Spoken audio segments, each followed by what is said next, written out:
আমরা দুনিয়ার মধ্যে চলাফেরা করতে হলে বিভিন্ন মানুষের সাথে চলাফেরা করতে হয়, অনেকের সাথে ভালো সম্পর্ক রাখতে হয়, আবার অনেকের সাথে বিভিন্ন কারণে খারাপ সম্পর্ক সৃষ্টি হয়।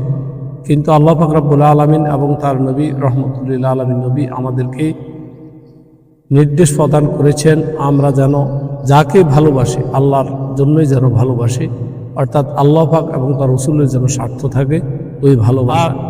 যাকে ঘৃণা করব অথবা যার সাথে শত্রুতা পোষণ করব সেখানেও যেন আল্লাহ এবং তার রসুলের সন্তুষ্টি জড়িত থাকে। আল্লাহ পাক রব্বুল আলামিন সূরা তাওবায় ইরশাদ ফরমান, বিসমিল্লাহির রহমানির রহিম, ওয়াল মুমিনুনা ওয়াল মুমিনাতু বা'দুকুম আউলিয়াউ বা'দিন।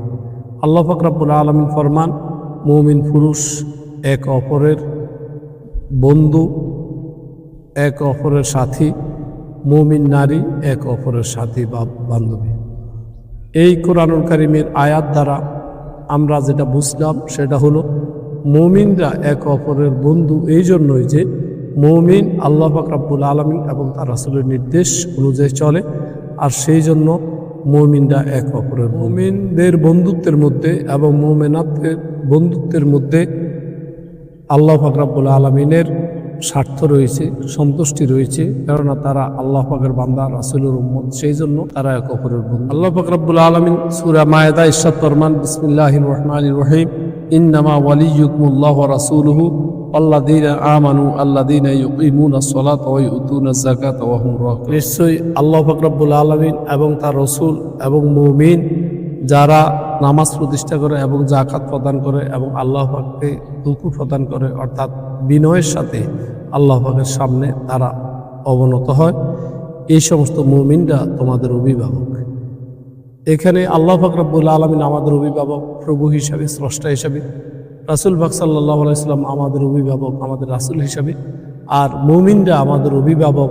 তারা আল্লাহ পাক রব্বুল আলামিন এবং তার রাসূলের সন্তুষ্টি চায়, সন্তুষ্টি অনুযায়ী চলে, সেই জন্য তারা মুমিন, সেই জন্য মুমিনরা আমাদের অভিভাবক। এখন মুমিনরা আমাদের অভিভাবক যে হলেন, এখানে আল্লাহ পাক রব্বুল আলামিন এবং তার রাসূলের সন্তুষ্টি রয়েছে, আল্লাহ পাকের স্বার্থ রয়েছে।